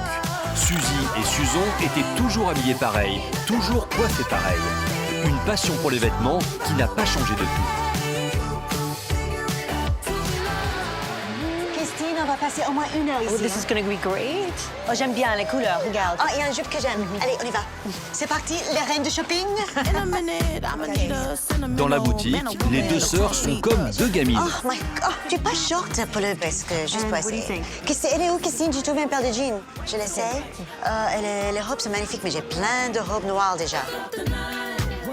Mais la grande différence avec l'époque, c'est qu'aujourd'hui, chacune des jumelles a son style bien à elle. Ils sont où les cabines? Voilà, j'ai trouvé ça. Je vais essayer. Si jamais vous avez besoin d'aide, n'hésitez pas. OK. Je pense que ça lui va bien. Moi, je ne mettrai pas. Ouais, je la vois pas comme ça. Ça, j'aime pas du tout. Actually, I like it. Non, mais non. J'aime pas. Et voilà pour vous. Merci. 2 heures plus tard, de retour à la maison d'hôte de Stéphanie, les deux jumelles acceptent de se livrer à un exercice qu'elles n'aiment pourtant pas du tout. Se replonger dans les images de leur passé. Oh my God, c'est vieux. Le souvenir qu'elles détestent le plus, c'est ce clip pour leur single Rose, sorti en 1993. Je ne sais pas pourquoi on ne s'est pas maquillé. Oui, je comprends pas. même. C'est là, on n'est pas maquillés, mais jamais la vie. Oui, ça ne passera jamais comme ça aux États-Unis. OK, on n'a pas besoin de regarder. Non, ça va. C'est la torture, hein. Si je pouvais changer quelques trucs vestimentaires. On aurait mis un peu de maquillage, on aurait fait les cheveux, j'aurais fait un brushing. Et j'ai jamais aimé les bouclettes. Bonjour tout le monde. Suzy, tu viens? J'arrive. Bonjour tout le monde. En 1992, alors que la série cartonne déjà, la chaîne recherche des personnages secondaires et notamment 2 jumelles. Regardez-vous, regardez. Oh non! Bonjour. Vous allez bien? Oui. Vous êtes au cours Simon, je crois. Oui, c'est ça. Nous, on était dans un cours de comédien et quelqu'un nous disait qu'on cherchait des jumelles pour une sitcom. Et dès que j'ai su ce que c'était, je savais qu'on allait avoir cette audition. Je le savais. Je dis à Steph, on va faire cette audition, on va la voir. Je vous présente Susan. Bon, assis-toi là, tu vas dire bonjour après. Et quand on est arrivé au bureau d'Aude, on entre et elle nous dit « Arrêtez! Ne bougez pas! » Et puis elle est partie chercher tout le monde. Et on s'est dit, c'est dramatique. Ah si, pas aussi c'était comme dramatique ça. que ça. C'était comme ça. Voilà. Bonjour Jérôme. Bonjour. Ah, c'est génial, j'ai la stéréo en plus. On avait le texte la veille, si c'était pas le jour même. Donc, pas beaucoup de temps pour réviser, mais bon, c'était... Pour nous, c'était « Bonjour, ça va les gars ?» Mais en plus, c'était pas notre langue. À l'époque, on parlait pas trop bien le français. Non, c'était pas dur ou fatigant. Non, on aimait ça. Très tranquille. On vivait pour ça, donc on adorait. Oui. De 1992 à 1995, Stéphanie et Christine joueront dans près de 120 épisodes. Les journées pouvaient être longues, mais elles gagnent chaque jour l'équivalent d'un mois de SMIC de l'époque. Moi, j'ai tout encore. C'est dans ma maison, c'est dans une maison bon. en Floride. Et nous, on était très sages, on fait des bons investissements. Près de 30 ans après leur dernier passage télévisé, les 2 jumelles sont épanouies dans leur nouvelle carrière, mais gardent un très bon souvenir de l'époque Club Dorothée. À Bagnolet, aux portes de Paris, nous retrouvons Mathieu, l'ancien éleveur de taureaux de la 15e saison de L'amour est dans le pré. Hop là, allez, ils arrivent, j'ai reçu le texto. Après avoir cédé les parts de son exploitation à son associé, elles sont là. Mathieu s'est installé à Nîmes. Mais atteint d'une maladie rare, il profite à fond de sa nouvelle vie et ne reste jamais longtemps au même endroit. De passage à Paris pour 5 semaines, il en profite pour recevoir ses amis, Pierre Albert et Benjamin, autour d'un bon repas.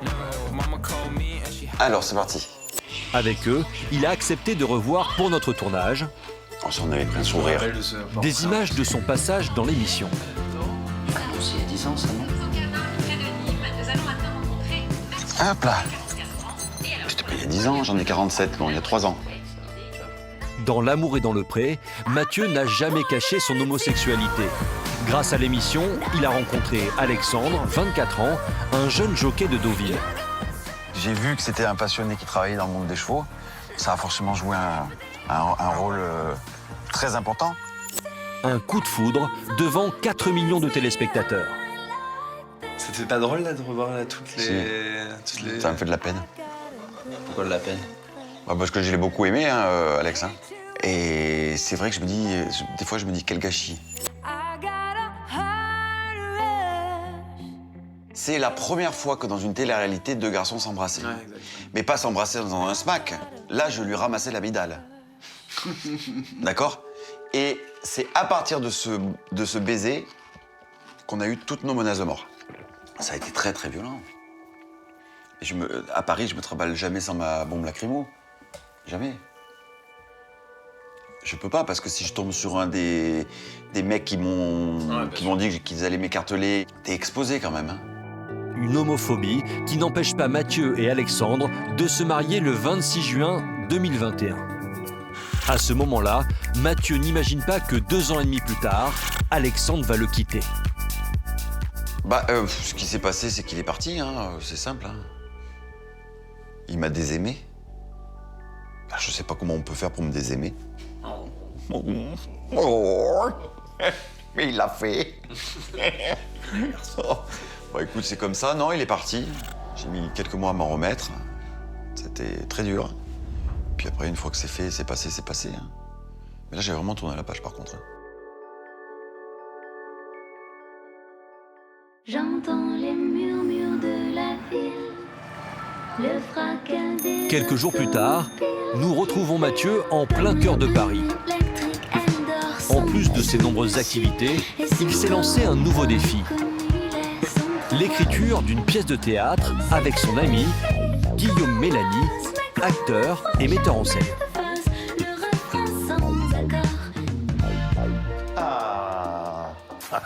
Bonjour. Comment ça va, mon chéri? Bah dis donc, quel bel endroit. Ouais, je me suis dit aujourd'hui, on va faire un peu sympa. Une pièce très intime, inspirée de son rêve, avoir un enfant. J'étais en train de recopier les petites notes de notre séance de la dernière fois. Dans cette pièce qu'il est en train d'écrire, il s'inspire de son parcours. Avec humour, il veut aborder tous les sujets. Bon ben voilà. Voilà. Bon, tu veux que... Tu m'as dit que tu voulais m'amener quelque part? Oui. Une surprise pour toi. Tu veux que je te prenne ton ordi? Allez.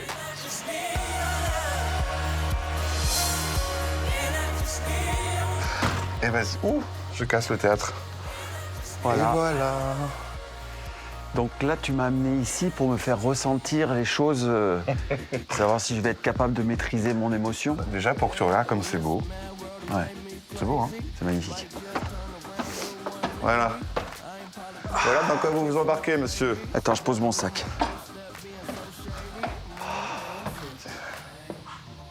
Je n'aurais jamais imaginé être sur une scène devant une salle.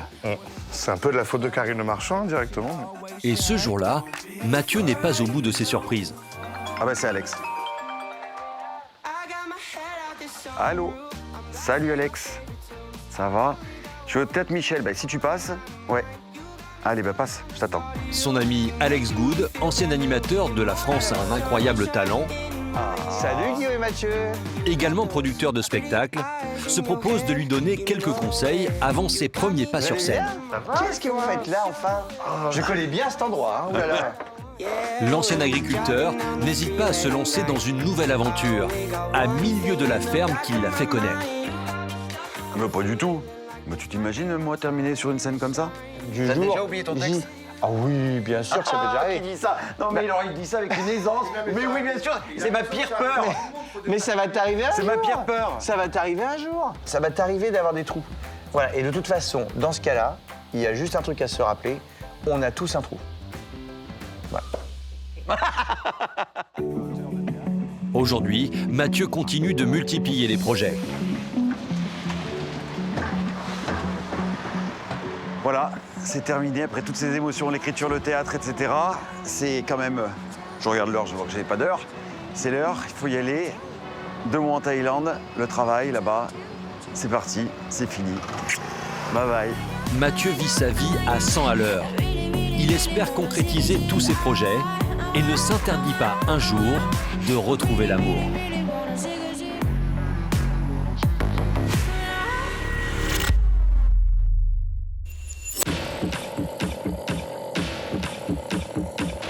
Nous retrouvons Virginie Guillaume, l'ex-animatrice star de France 2 et M6.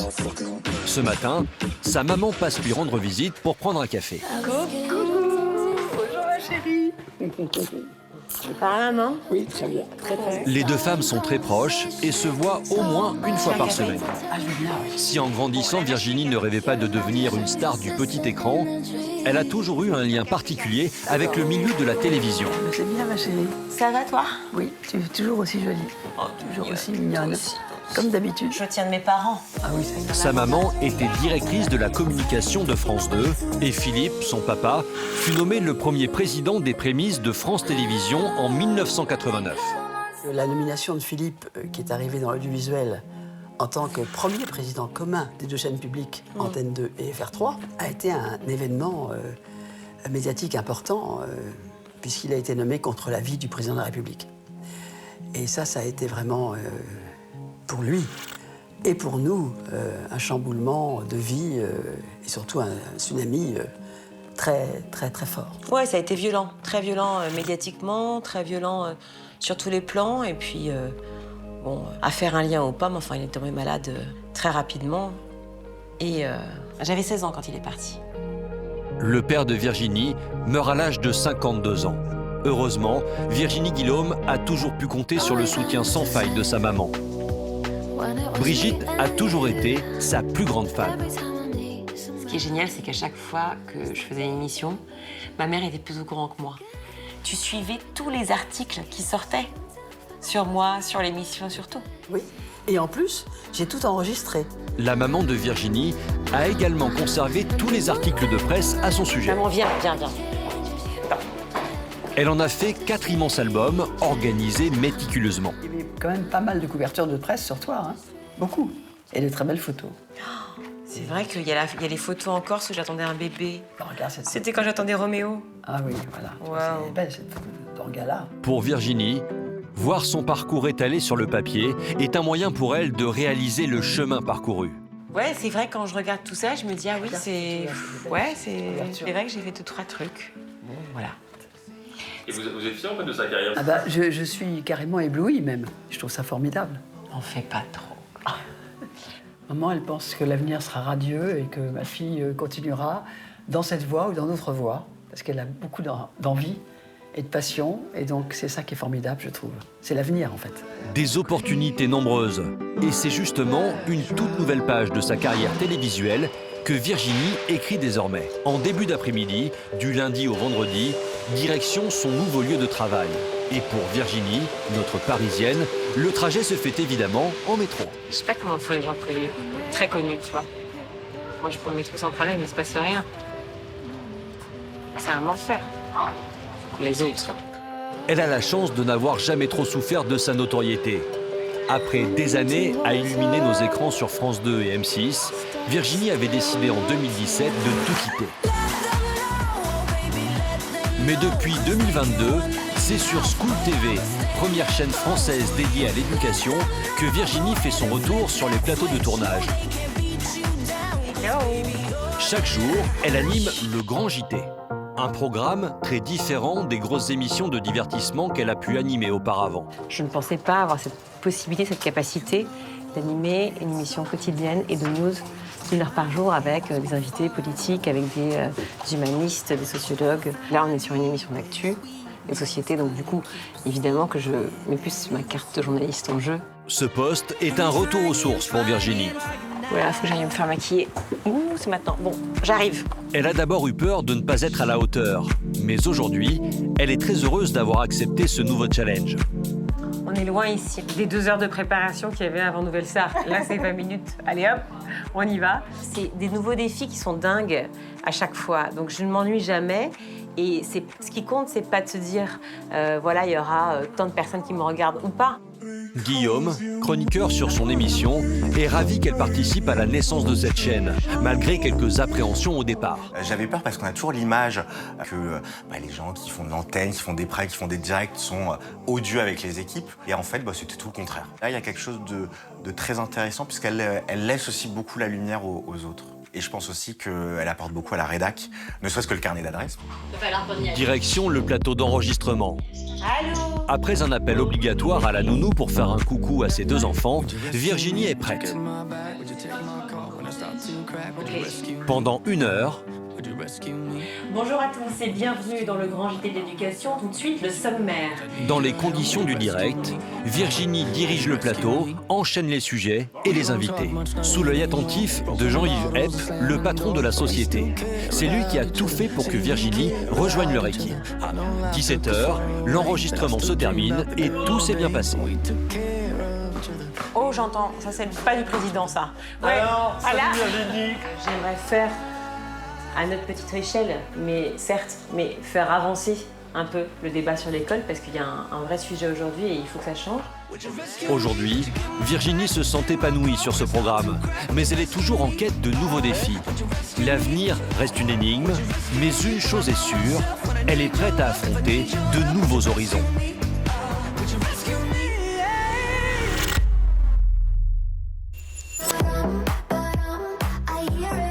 Nous retrouvons Bruno Monroe de la Nouvelle Star.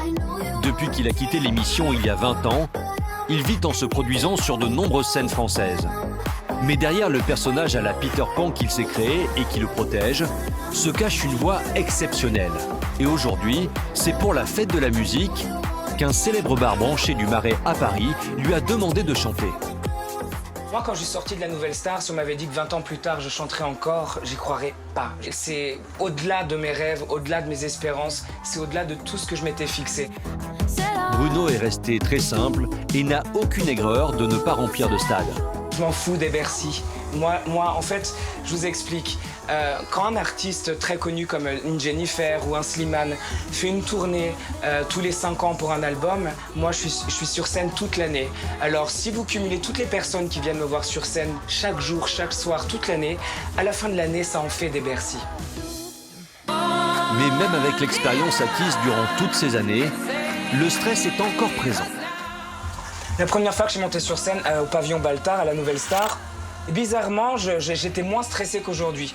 Là, j'ai plus de stress parce que j'ai un nom, j'ai une réputation, j'ai 20 ans de carrière, j'ai 20 ans de métier et je veux pas décevoir.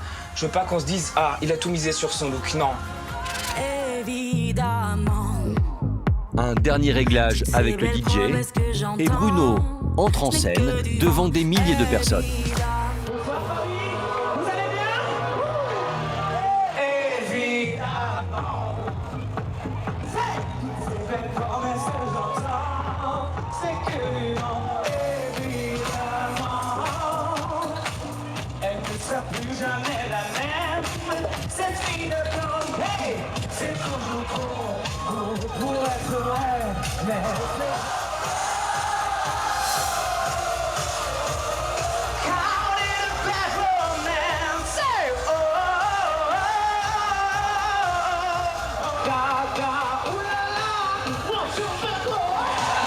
Merci beaucoup. Après sa performance, Bruno est aux anges.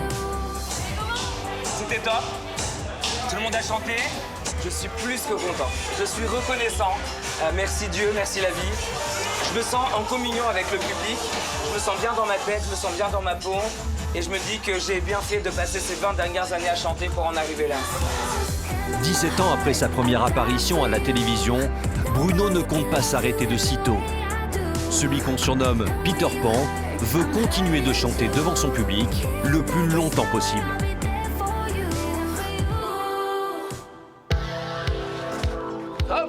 Depuis notre tournage, Théoura continue de parcourir les routes du Sud avec son food truck. Stéphanie et Christine prévoient de se revoir dès que possible. Mathieu espère bientôt devenir papa. Virginie a été contactée par une maison d'édition pour écrire un livre sur son père et espère faire bientôt son retour au théâtre.